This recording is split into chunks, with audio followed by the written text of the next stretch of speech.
Vamos pensar em uma reta real. Se marcarmos aleatoriamente pontos nessa reta, você sabia que a probabilidade de termos marcado um número racional é muito menor do que a de ser um irracional?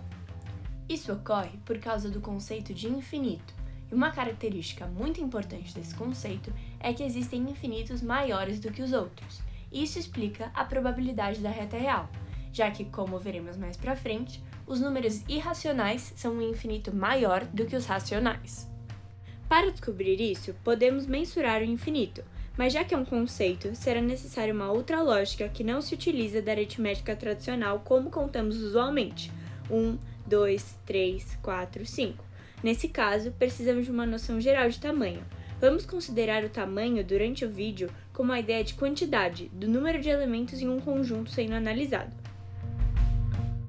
Diante disso, vamos utilizar a ideia de pares para mensurar o infinito. Para entender como fazer isso, vamos pensar na seguinte ilustração.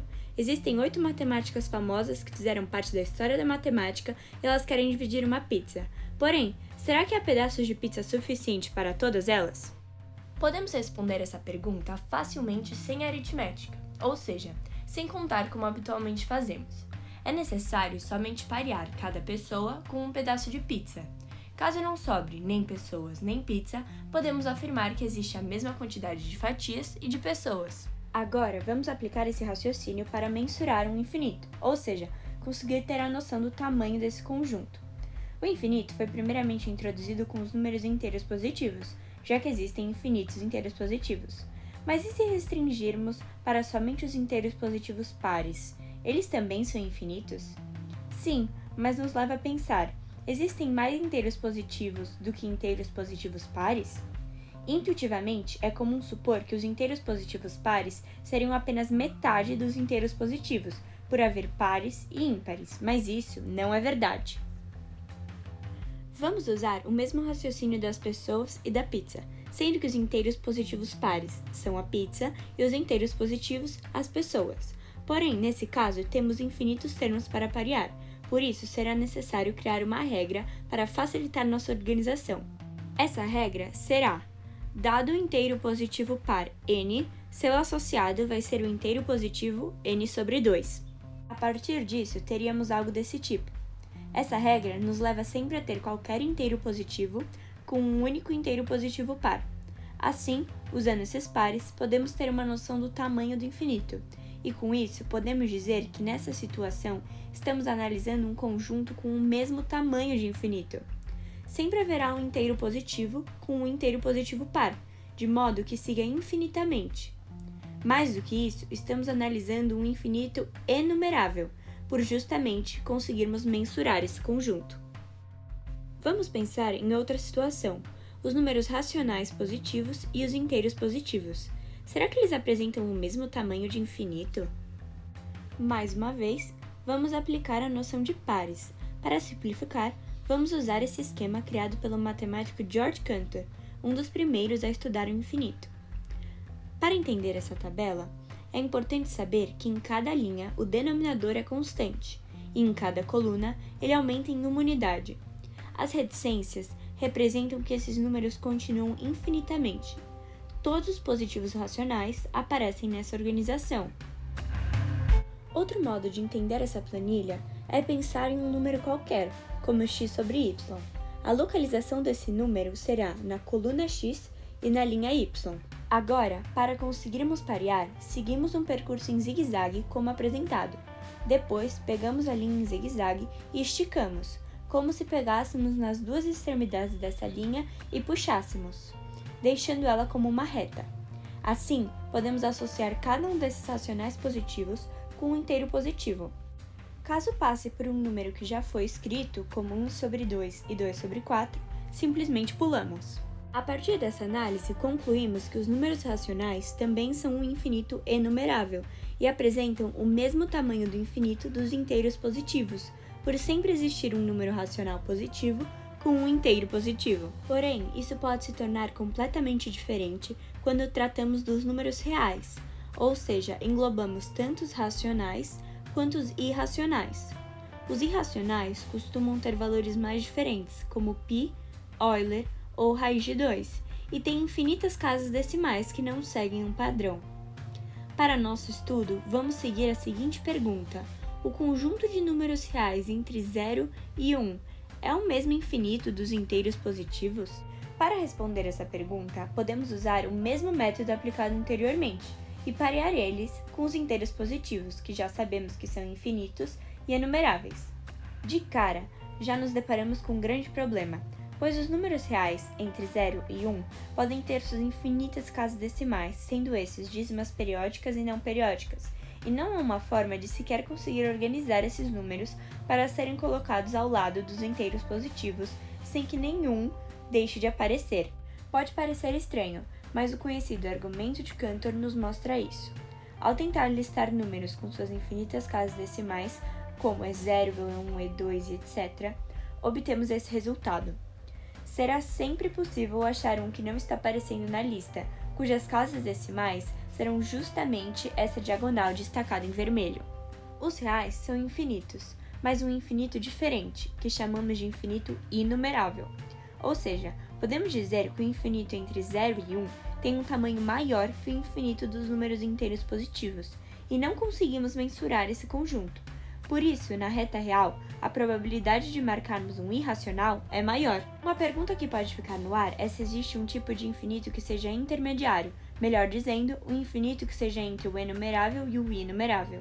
George Cantor afirmou que não, mas não mostrou provas sobre isso. E até hoje, essa é uma das questões não respondidas da matemática teórica. Mas afinal, depois de tudo isso, como podemos usar o infinito? Arquimedes foi um dos primeiros a utilizar a ideia de aplicar o infinito ao seu favor. Nos tempos antigos, quando ele estava estudando a área do círculo, formulou a ideia de infinito potencial, e em sua análise matemática, ele dizia que poderia determinar a área do círculo ao aproximar ele com um polígono de infinitos lados, como visto a seguir. A partir disso, ele foi capaz de se aproximar muito do valor do π. Foi o primeiro a fazer isso, obtendo que o π estava entre 3 mais 10 sobre 71 e 3 mais 10 sobre 70. No livro Os Elementos de Euclides, o matemático conhecido como pai da geometria, em nenhum momento em seus estudos das formas geométricas aparece o número π. Isso nos revela que essa determinação demandava o uso do infinito, que só posteriormente foi efetivamente utilizado. Com essa aproximação de Arquimedes, houve os primeiros passos para o que denominamos hoje cálculo integral, uma ferramenta matemática pautada em um conceito muito importante, conhecido como The Infinity Principle. Esse princípio propõe que problemas mais complexos devem ser divididos em infinitos pequenos pedaços. Um problema, movimento, processo que apresenta uma forma contínua é reimaginado como uma série infinita de partes mais simples. Essas são analisadas separadamente e posteriormente unidas para terem sentido completo. O responsável por consolidar tudo isso é o cálculo, que usa o infinito para estudar o finito. Nele existem duas grandes divisões: o cálculo integral, que trabalha com a ideia de uma soma de infinitas partes que consegue unir todos os pedaços antes divididos para serem estudados, e o cálculo diferencial, responsável por trabalhar com a escala infinitamente pequena, buscando intervalos mínimos. O cálculo integral nasceu originalmente da tentativa de geômetras em estudar figuras curvas, assim como Arquimedes, que viu a necessidade de estudar cada infinitésimo da forma geométrica. Posteriormente, o cálculo integral foi aplicado para obter a área na curva do gráfico. A ideia usada para chegar nesse valor era justamente dividir a área embaixo da curva em infinitos pedaços, como representado. Por fim, calcular a área de cada um desses infinitésimos do total e unir tudo, obtendo a informação da figura como um todo. Esse pensamento foi primeiramente expresso pela soma de Riemann, que escreve matematicamente o que fizemos anteriormente com a curva do gráfico. Ela propõe uma somatória com n tendendo ao infinito e de índice 1, do delta-x, sendo esse um infinitésimo do eixo x e também a base dos nossos retângulos que fragmentam a curva, multiplicando f de xi, sendo que i é igual ou maior que 1 e menor ou igual a n, representando o valor do eixo y, ou seja, a altura dos retângulos. Ao multiplicarmos esses dois valores, obtemos a área dos retângulos que dividem infinitamente a curva, ou seja, a somatória desses valores multiplicados tendendo ao infinito nos leva à área da figura como um todo.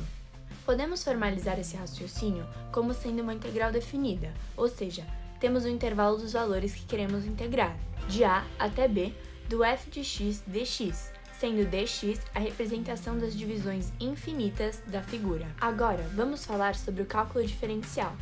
Ele partiu do interesse do estudo sobre o movimento. Foi observado que as velocidades mudavam constantemente e não se tinha uma maneira de estudar isso.